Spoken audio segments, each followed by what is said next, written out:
Hello and welcome to the Jefferson Educational Society's digital programming. I'm Ben Speggen. I'm the Vice President at the JES and I'm a contributing editor at the Erie Reader. In this conversation, we'll explore the recently published report, Faith, Fears, and Facts, African Americans, Vaccinations, and the Fierce Urgency of the Now in the BIPOC Communities, which is available free to download, jeserie.org. Now, in the wake of the nationwide rollout of 3 COVID-19 vaccines, lead author Dr. Parris Baker explores in this latest JES essay the politics and perceptions around vaccination, offering key recommendations as well as correct some of the misinformation that surrounds the effectiveness of the vaccines. And to explore that, we have other contributors to that wonderful essay. Among the key recommendations, we're going to dive into those. Those are 4. I'm going to skip over them for now because we'll get into them later. A little bit about our panelists before we get into the presentation, though. An associate professor and director of social work, mortuary science, and gerontology programs in the Department of Criminal Justice and Social Work at Gannon University. Dr. Parris Baker is also a faculty member of the Erie Psychological Consortium Predoctoral Psychology Internship Program and the Erie Bible College.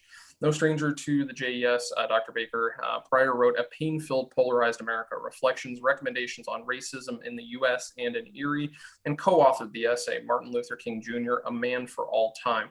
He's also presented his research and scholarship before from the JES stage. To unpack that and more alongside Dr. Baker, we also have Pastor Charles Mock and my colleague, Mr. Pat Cuneo, the publications coordinator at the JES, who's contributed to and edited this report, as well as Pastor Remy Acevedo, who's going to weigh in too. Now, Reverend Dr. Charles Mock is the pastor of community ministry, a missionary Baptist church in Erie. As a civic and religious leader for decades, Reverend Mock has been a unifying voice for interfaith initiatives and issues championed by African-American concerned clergy. He was a longtime executive director and chairman of the Home Mission Board, National Baptist Convention in the USA. He also serves as pastor of the Shiloh Baptist Church in Erie for more than a decade. With us, we also have Pastor Remy Acevedo, born and raised in Puerto Rico. He currently resides in Erie, Pennsylvania with his wife and 4 children. But prior, he was in New Jersey. In 2014, he received his calling to pastor and was sent to the Council Church of God of Prophecy to pastor. And he is committed to working with the community there, especially the Hispanic community. Now, for fuller bios on each one of them, please do visit our website, jeserie.org. Now, since this program, folks, is first airing live on the JES Facebook page, we're going to work our way through as many questions from you, the viewers, as we can as we host this event. If you have a question, just leave it in the comment section below, and we'll get to that. If you're watching or listening to a later broadcast, still send us your questions or comments to stay engaged and keep this conversation going. And of course, for more information about upcoming JES programs and publications, visit that website, jeserie.org. Be sure to like us on Facebook, follow us on Twitter and Instagram, and subscribe to our YouTube channel. Dr. Parris Baker, Pastors Mock and Acevedo, Mr. Cuneo, thank you so much for joining us for this discussion. Good to be here. We appreciate you weighing in and tuning in for this. Dr. Baker, we've got you live from Gannon before class here. I'm so grateful to have you. I want to start with you. I know faith is the first word in the title of this essay, but I want to take a look at starting with fear. Dr. Baker, in that section of the essay of fear, you begin with a Nigerian proverb that declares, "Don't let the lion tell the giraffe's story." Tell us why this proverb matters here and helps us understand medical literature and research journals. The proverb talks about perspective, and the one who is powerful will tell the story to enunciate the things that the lion does well and what the giraffe does poorly, and why the lion is better than the giraffe, the king of the jungle. So the story is always skewed to benefit the lion. In this case, we have a medical profession that has, in most cases, intentionally left out a lot of the stories, the egregious behaviors of the medical community. And it's only recently that we have learned of the atrocities that have occurred, because the giraffes, or in this case, the African-American, Black and brown communities, if you will, have not been able, have told their story. Those stories have not been journaled or have not been listened to or have not been believed, because people think there's no way medical professionals could act in the way that we are now discovering they're behaving. So it's important to listen to the giraffes.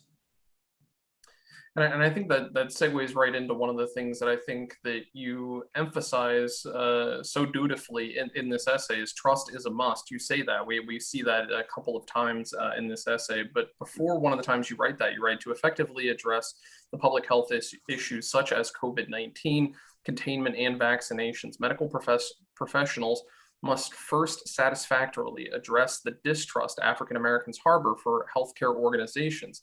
To successfully reach those communities, trust is a must. Sometimes around these conversations, we hear the full name of the study. Other times we hear just one word, Tuskegee. So first, take us to our history and help us understand the context of why that's become such a popular word in these times. But then also what you do well in the essay is to remind us that the history doesn't begin with Tuskegee. It also goes before. So weigh in on that if you can, sir. The Tuskegee, and kind of an irony here, I don't know if irony is the best word, but I was in a play called Miss Everest Boys, and it brought attention to the relationship between a nurse, Eunice, and some of the men who were told that they were receiving medical treatment.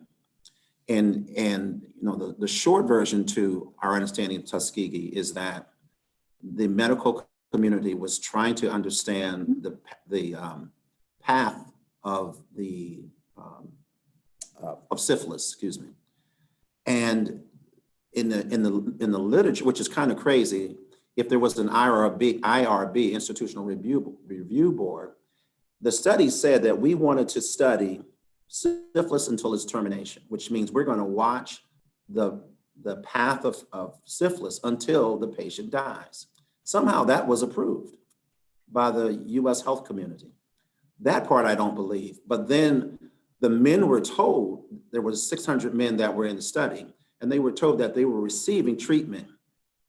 When we had a cure for syphilis, that cure was not given to those men, which is much more egregious now. So we had a cure, but we're still going to watch. When we understood the effects of syphilis, the men were not told their participation in the study was until they die. And so there's all kind of ethical issues that lends itself just to the word Tuskegee. It brings fear. Now, a lot of people don't necessarily know the dynamics of the study, what I just said, but particularly African Americans from the South who migrated north recognize that there is a long and sordid history of the medical community, which is primarily white, misusing that authority and the medical interventions in a way that was not helpful to the African American communities. And just real quickly, I can remember my grandmother, you know, we talk about root kind of therapies, and there's a reason for that. She said, I don't trust white doctors. So we have to figure it out ourselves. And so those grandmothers, so to speak, became physicians, coming up with their own concoctions to try to fix very simple things, but we're not taking you to the hospitals, we're not taking you to the doctors, because we're just not sure what's going to happen if we should take you there. In fact, you might receive treatment that will actually make your condition worse. Excuse me. And I think that that's one of the most important parts of what we're looking at here is working to rebuild that trust. And I think acknowledging that that's not going to happen overnight because the trust wasn't eroded overnight. There are centuries of not having trust in institutions, and we're looking at ways to do that. And one of the ways that this essay does take a look at that is through faith. So Pastor Mock, if I can come to you for a second, one of the quotes used in this essay comes from Harriet Washington's Medical Apartheid. And the quote is, to gain trust, we must first acknowledge the flagrant abuses of the past and the subtler ones of the present. Mainstream medical scientists, journals, and even some news media fail to evaluate these fears, African-American fears of the medical research, in light of the historical and scientific fact, and tend to instead dismiss all such doubts and fears as anti-science. You in this essay say, what, if anything, does one's faith have to say about such an important decision? So what is the role of faith here? Pastor Mock, to you. Well, thank you. The role of faith for me is related to two basic passages in Scripture. One, an Old Testament passage Isaiah 53, which talks about a suffering servant who is a lamb, and this suffering servant exercises faith because of the condition, the circumstances of the world. And this suffering servant, which the Jews think of themselves as, give their lives for the sake of others, that humanity might live. And the second is the Good Samaritan, which has to do with three people coming upon a situation that elicited fear. And two of the three decide not to respond to a person who could have been dying. The third person decided to push his fears back and allow his faith to come forward. And Jesus used this third person to illustrate the fact that when people who are called by his name come upon situations with a context of fear, will we be able to exercise sacrificial, unconditional love in a context of that fear, or in a context of questions that might elicit fear? And of course, Jesus illustrates that faith and sacrificial love must exercise veto power over our human fears if we are going to be serviceable to our neighbor. So one of the things that really, I think, troubles a lot of people with respect to the question of faith is self-survival is the first law of nature, and they believe that if they take the vaccination, then they might die. And yet, against that self-survival ethic is Scripture's other survival ethic, which again puts us back into the position of making a decision about, will we esteem others more highly than ourselves? Will we be able to exercise faith in a context of fear and do the loving thing, which is to love our neighbor? So in the medical profession, there's the phrase, do no harm. And we as Christians who exercise faith must raise the question, am I doing harm by not acting, either for myself or for other people? And Jesus, I think, answers that question. We can do harm not only by doing harmful things, but we also can do harm by not doing the right thing. And so Scripture reminds us of our values and our principles, and whether or not in a context of fear and many questions, whether or not we will actually allow faith to veto our fears. And I see Scripture being that bridge to that trust, taking what's taught in the Bible and then applying it to then being able to trust in the science and trust in making the right choice of not just doing it for ourselves, but for others. And I think that's been something that all of us have heard through the pandemic, is that, I wear my mask to protect you and you wear yours to protect me, and I'm getting vaccinated to protect you as you're getting vaccinated to protect me. There is this mutuality in this experience that we're doing it for each other. Now, Dr. Baker, during that, when Pastor Mock was speaking, I saw your head going and shaking. I'd love to hear your reaction to weigh in there too of the role of faith, as a minister as well. When I love that passage of Scripture, because of the three, two of them were trained to intervene, and the other was responding in terms of their humanity. And so I look at that. The doctors probably, from high school or middle school decided they were going to be doctors. So that's 12, maybe 14, 20 years of medical education to do the right thing.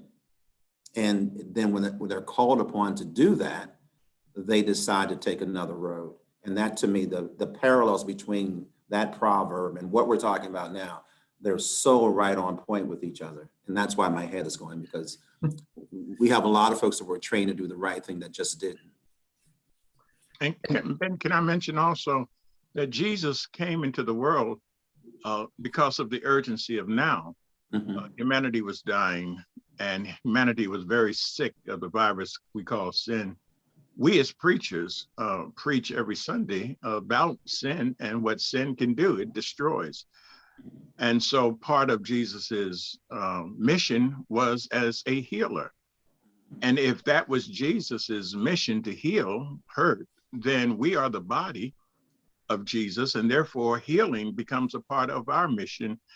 And therefore, as trusted partners in the community, we would hope and expect our parishioners and other people to see us through the lens of Jesus as a healing institution that does not intentionally do harm.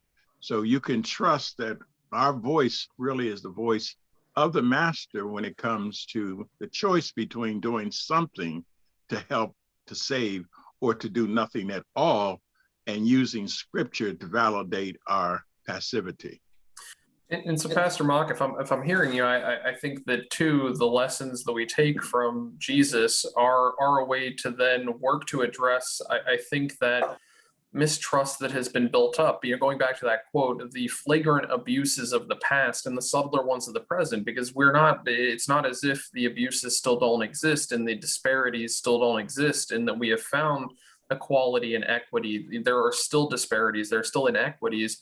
But that lesson seems to transcend to say, just because it seems to say that even though there had been mistrust and healing, there's still a path forward there, and that faith can play that role. Am I hearing you right in that?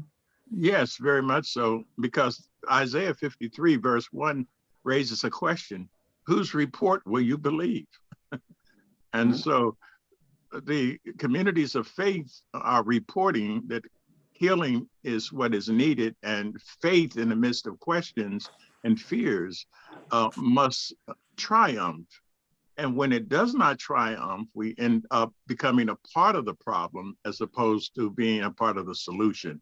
So everything we do is an act of faith, because we never know who is telling 100% truth or who's telling lies. So we have to trust somebody. And therefore, let's trust the institutions that are, at least by their mission and goals and objectives, are designed to be a part of the healing solution as opposed to part of the problem. And I think living in a world of not only misinformation, but disinformation campaigns, when people are actively trying to spread, you mentioned the L word there, lies, that people are actively doing that. Dr. Baker, you welcomed Pastor Rennie into the conversation as well, and I want to welcome him in here, and I'm grateful for you connecting us and bringing him in. And Pastor Rennie, if I could turn to you and ask what the faith-based response has been so far in the Hispanic community, what you're observing. Pastor Rennie, can we go to you?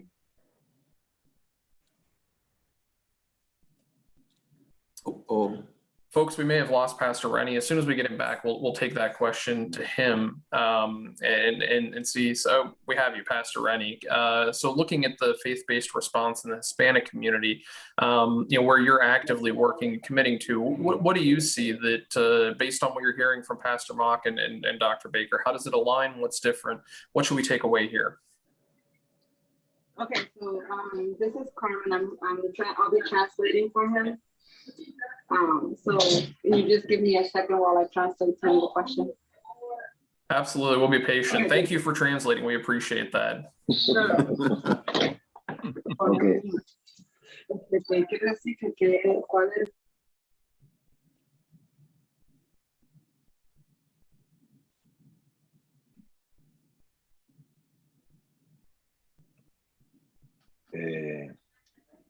Bueno, buenas tardes a todos. Lamentablemente, por estar moviéndome durante la conversación de un lugar a otro.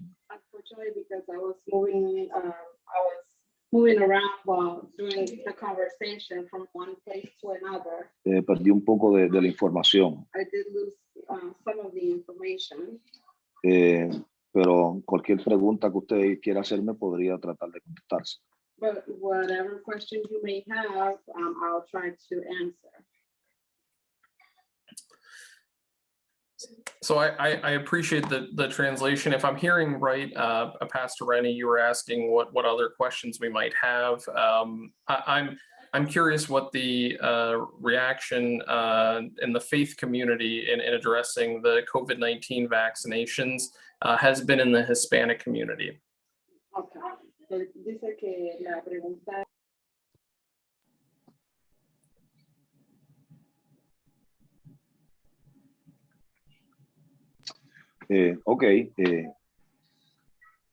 Lo que he podido visualizar dentro de la comunidad de Erie what I've been able to visualize inside the Hispanic community in Erie, es quizás un poco de desinformación. it's a little bit of lack of information. Obviamente veo una preocupación genuina de nuestra comunidad I do see a genuine worry y, or concern. y creo que ahora mismo la comunidad hispana está buscando cuál es quizás la mejor opción dentro de las diferentes vacunas que existen. And I think the Hispanic community is more like looking to look at what the best option would be and is available between the vaccines that are being offered at the moment. De pronto se ven diferentes opciones At the moment, it looks like there are different options y unas muy diferentes a las otras. and some are very different to the other. En lo personal, pues yo sí estoy de acuerdo con cualquier vacunación que se acerque más a la vacunación, a la vacuna original. I myself personally, I agree, and I am for any vaccine that is offered as long as it's as close as possible to a natural type of vaccine. Sí, porque hay algunas opciones pues, que son un poquito diferentes o transmiten cierto tipo de información diferente a lo que es la vacunación que todos conocemos. Because there are a few different opinions or options as far as some of the vaccines that are not so much like the traditional vaccines that we are more used to. Mm-hmm. Go ahead. Pastor Rennie, I want to thank you for that. I want to pick up on something that I think we heard there in the conversation is the worry about some of the efficacy of the vaccines. Is a less effective vaccine being pushed towards certain communities, and that was a real concern that we saw in the essay. Dr. Baker, I saw you nodding along as well. Do you have responses? Want to weigh in about that, because it's one of the things that you did address in the essay was the idea of making sure that there was equitable distribution of the vaccines to all communities and that people had access. And one of the facts that we did go through in the report was that all three that are currently available right now, we know are proven effective. And there are a discrepancy in some of the numbers of the efficacy rates. And we're going to get to those in a second. I'm going to call on my colleague, Mr. Pat Cuneo, to take a look at that and update some of the numbers along the way that we looked at in the essay. But Dr. Baker, to you were nodding there. We talked about some of the concerns and worries that communities have of, are they getting the best available? Right. And whether we're getting the best available or not, the perception, which is really important, is can we trust the reports? Again, Dr. Mock mentioned that. So even if we get all the information, Pfizer is 95 point something, Moderna is 94.5, Johnson & Johnson 72. The sense is that information true? And has it been enough time to have a truly a study of the side effects that could occur in my community, and again, working with Pastor Rennie, trying to understand the Hispanic community. People use words like guinea pig, like maybe we're the guinea pigs and people are just waiting to see what's going to happen. So the idea of postponing, or the term we're using now, vaccination hesitancy, is as much, let's just wait and see the results of future testing as to is the vaccine's efficacy something that we can trust.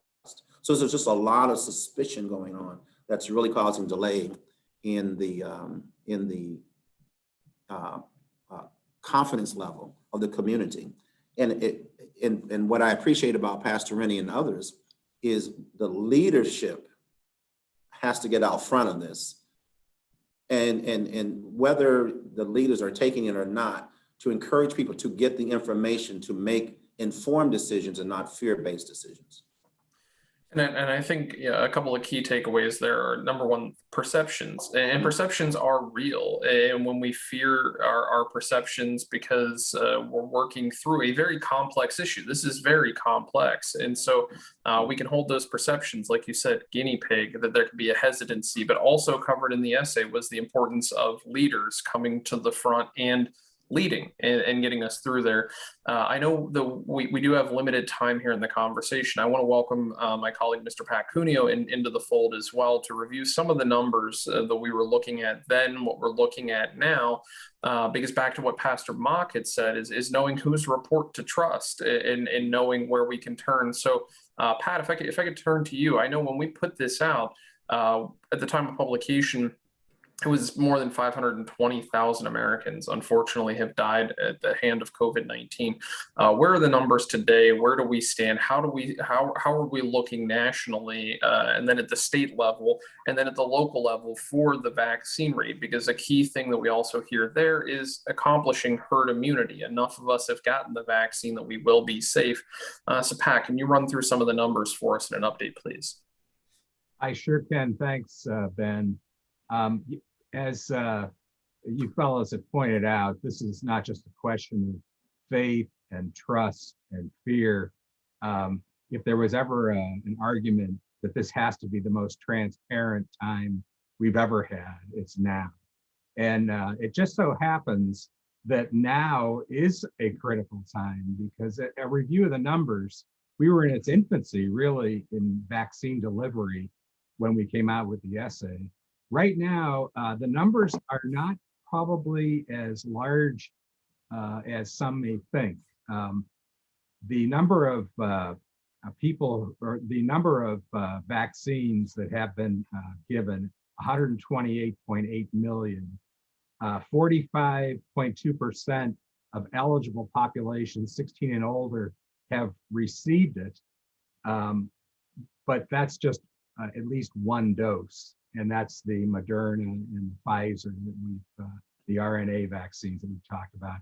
The third, the Johnson & Johnson, those three that are allowable in the United States, have all shown that if you're in those high population numbers, 90 to 95%, that you will probably stay out of the hospital and avoid death.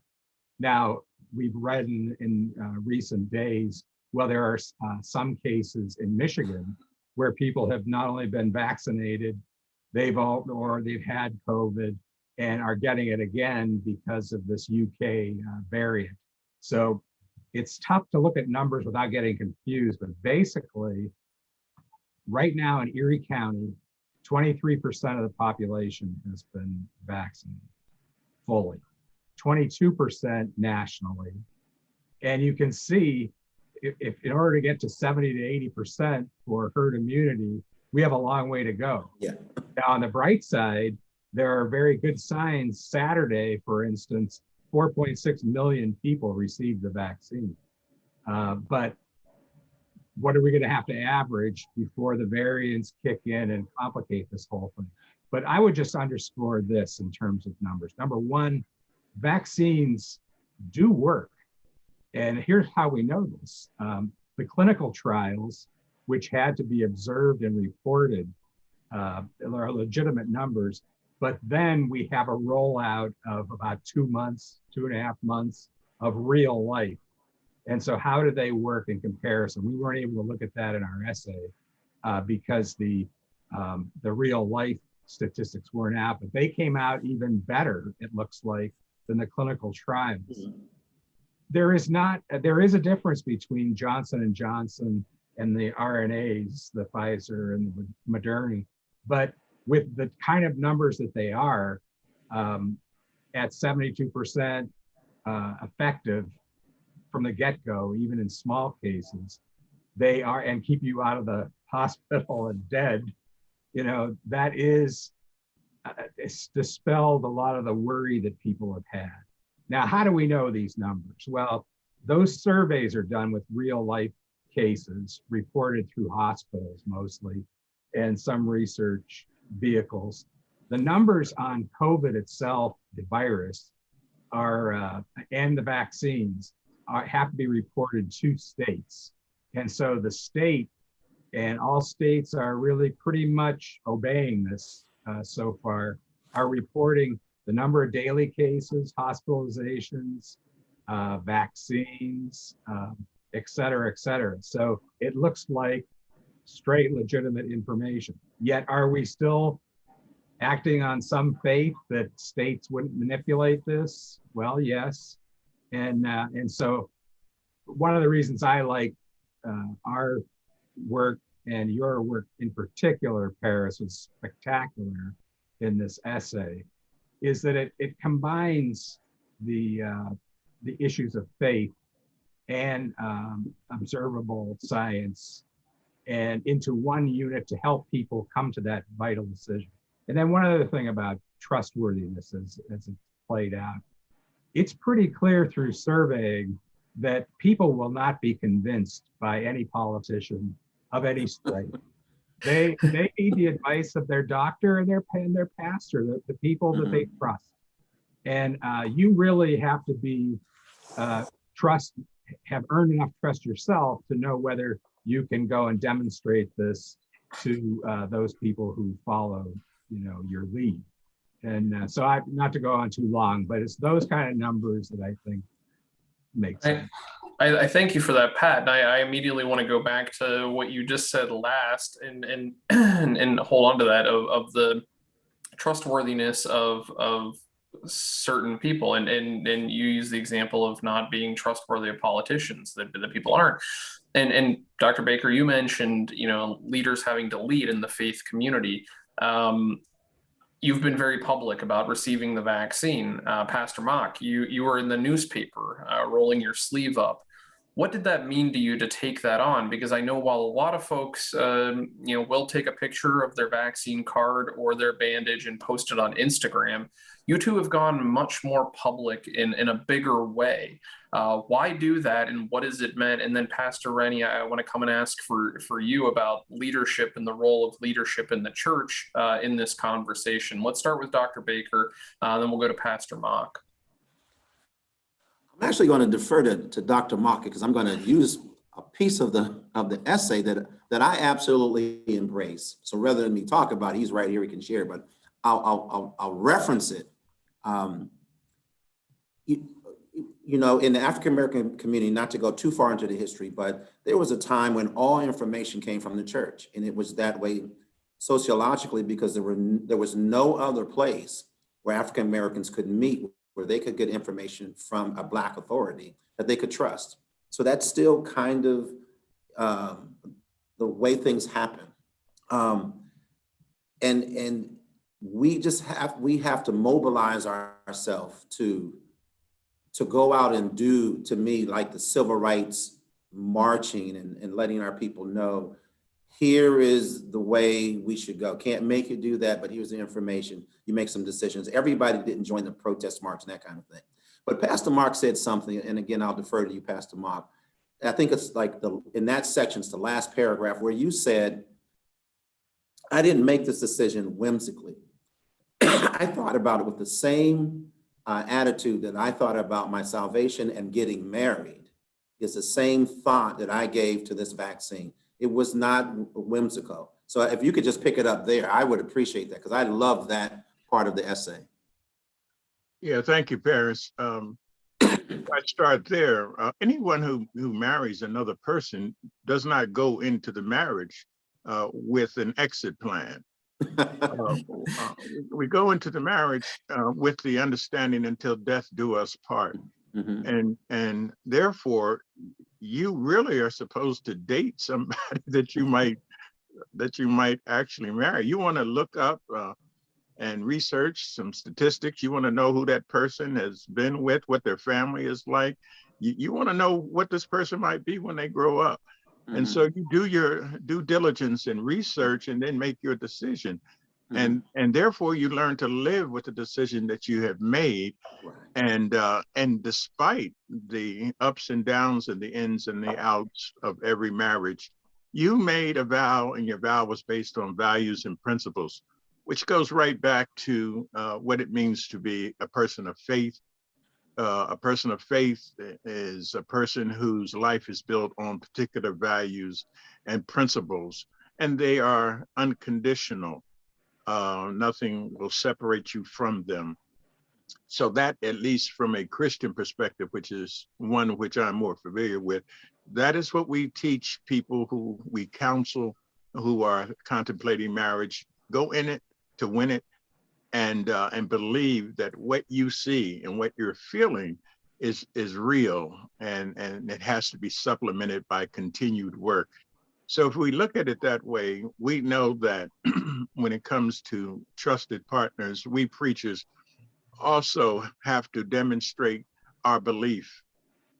We can't tell somebody that, based on my reading, my research, I think you should take the vaccination shot, and you have not taken it yourself. So there's nothing greater than personal example. And if we really believe what we're saying, we will be the first in line to back up our belief with behavior. And therefore, as we go out front of this issue, we know in advance that we're going out in the context of America that has is it Pinocchio, or who was it that had the long nose because he kept lying? Pinocchio. So America has a Pinocchio problem going back to Tuskegee. So that whenever the truth does come out, people are not ready to believe it because of all of the lies. So how do you counter that? You can only counter that by example. And so nothing beats a lie but an example of sacrificial, unconditional love based on good reports and not the conspiratorial reports that are a dime a dozen these days. Pastor Mock, I want to thank you for that. And Pastor Rennie, if I can come to you for a second and ask the role of leadership in the church, in the Hispanic community, where do you see that playing a role, leadership in the church, in the Hispanic community, in this conversation?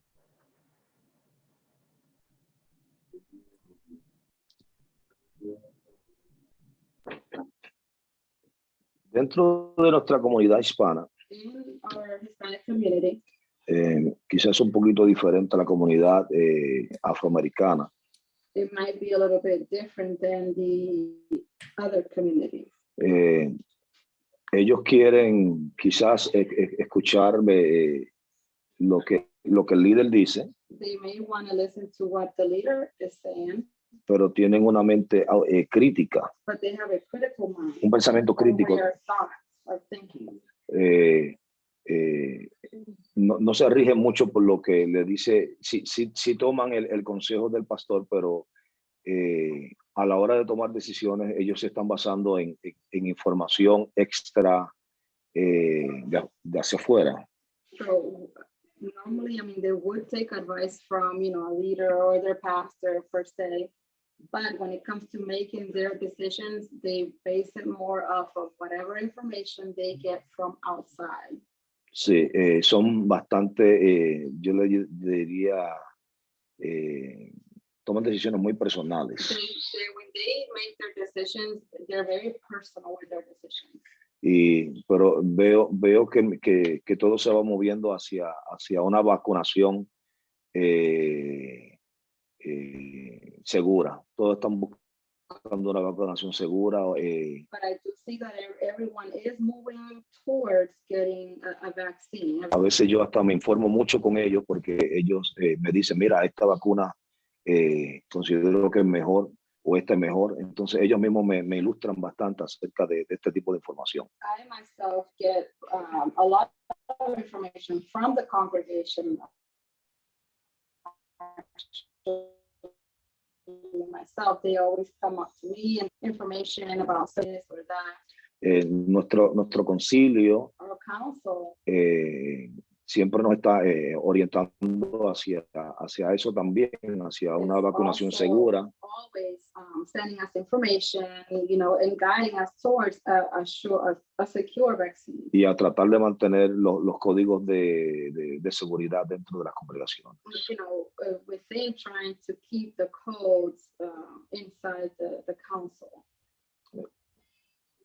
But Pastor Rennie, I want to thank you for that. And I think number one, we heard this is not a monolith. This is not a one size fits all. Communities are different.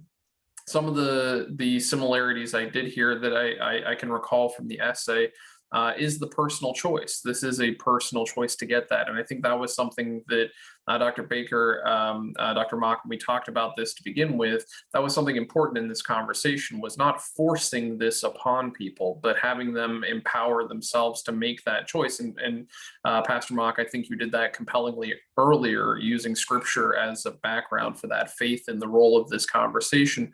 But again, we're hearing it's outside information. It's where we get information. So I think that's something important we take away from, is making sure we're getting accurate information. We're getting information we can trust. And Pastor Mock, as you said, dealing with the United States' Pinocchio effect of, when we see the truth, perhaps because we don't see it as often as we'd hope for, we don't always recognize it. Sometimes it looks like it's dressed in strange clothing, and it looks unfamiliar or foreign to us.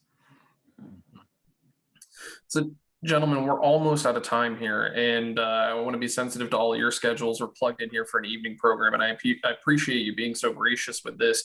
And there are four key recommendations in it, and I think we've unpacked a lot of answers to that here in conversation of how do we design interventions to help make sure that healthcare providers are able to address that distrust in the vaccine, in the BIPOC communities, empower organizations like the African American Concerned Clergy, the NAACP, United Clergy of Erie, to act as those conduits between people and information. Make sure they have the resources to establish vaccine centers where people feel comfortable in going to a place they trust to receive that. And sometimes that doesn't mean a pharmacy or doesn't mean a mass vaccination site. It means where I'm comfortable, and that might be my community center, that might be my church.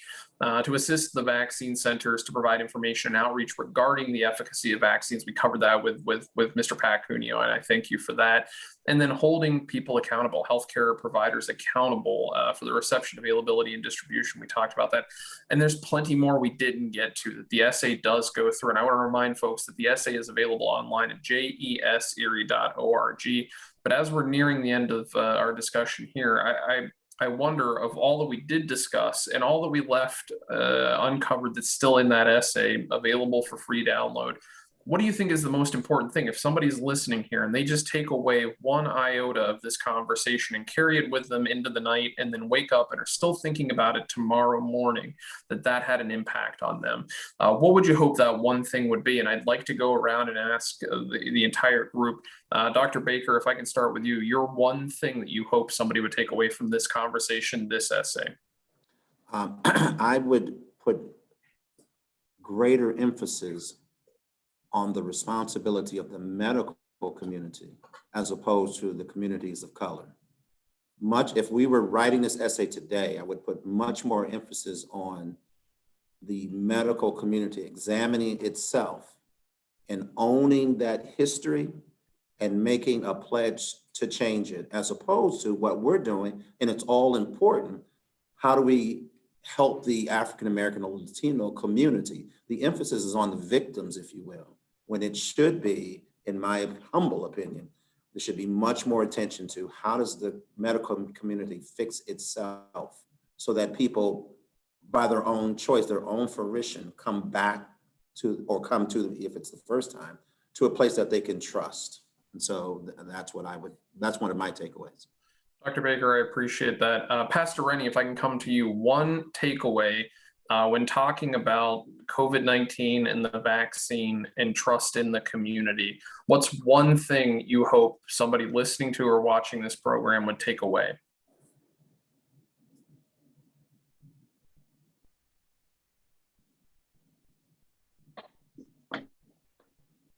Creo que la información que se está dando y la preocupación también por la comunidad, yo creo que es la información más importante que yo estoy viendo aquí. I think that the concern and the information that has been given during this whole conversation is the most important thing right now.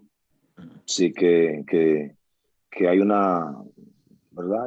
Primeramente, gracias a Baker por introducirme a este panel. And first of all, thanks to Pastor Baker for introducing me into this panel. Porque en realidad dentro de mi comunidad pues muy pocas personas se habían acercado con este tema. Because in reality, within our community, not many people had approached us with these types of topics. Ya puedo decir que sí, que hay un grupo de personas que sí que están interesados, de pastores, líderes de la comunidad, que sí están interesados en nuestra comunidad, y les haré llevar también esta información que estamos recibiendo hoy aquí.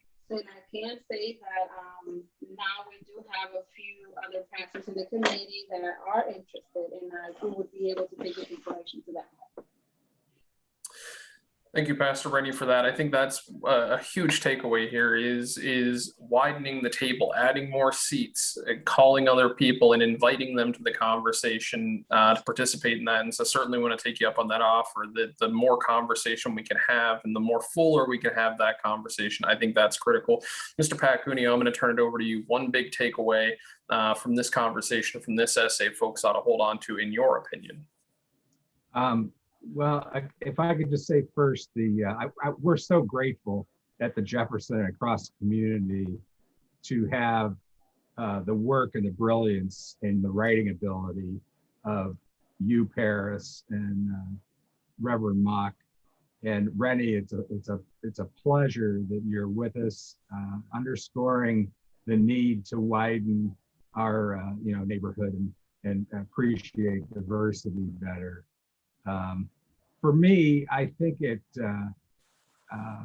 Reverend Mock kind of underscored this. This is number one. This is one of the most serious decisions you have in your life, and that means that you owe it to yourself to seek out the right sources of information. This can't be handed information. This needs to be. We come from a world of journalism, which is often criticized these days, but this is serious as death.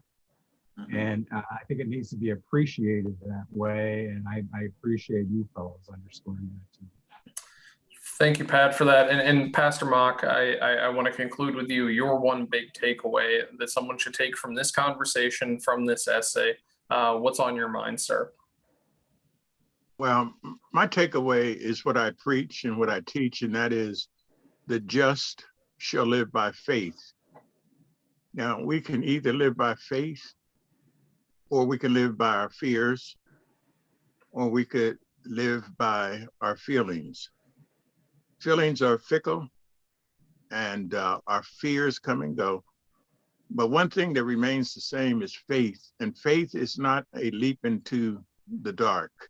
It is not holding your nose and taking castor oil. There are facts that back up your faith. And so don't think that just because you are acting by faith, you're acting out of facts or excluding facts. So my takeaway is practice your faith and let God do the rest. And Dr. Mock, I thank you for that. So Dr. Parris Baker, Dr. Mock, Pastor Remy Acevedo, and your translator, I really appreciate you taking the patience and time to help us through that conversation. I speak no Spanish, I only speak English, and I'm so grateful you were willing to share your voice here with us. I really do appreciate that. We appreciate your translator too, taking the time to do that. And of course, my colleague at the JES, Mr. Pat Cuneo, appreciate you. So thank you, gentlemen, for sharing your knowledge, your expertise, taking the time, energy, and effort to have this conversation here, to continue to advance this conversation, welcome more people to the table. So grateful for that. And of course, to all of you listening, watching along at home, whether you're tuned in real time to the JES Facebook page live, or you're watching or listening a later broadcast, thank you. Without you, the audience, these conversations and programs would not be possible. Again, folks, to read Faith, Fears, and Facts, African Americans, Vaccinations, and the Fierce Urgency of the Now for the BIPOC BIPOC Communities, head over to jeserie.org and click the Publications tab. You'll download that for free. And a friendly reminder to stream other JES digital programs on demand, head over to that website, jeserie.org. There you're also going to find details about upcoming programs, as well as a wide range of publications from quick, timely reads to reports, essays, and more, like this one, free, available to download. And of course, be sure to like us on Facebook, follow us on Twitter and Instagram, and subscribe to our YouTube channel. For the Jefferson Educational Society, I'm Ben Speggen. Be safe, be sound, and thanks for listening and learning with us.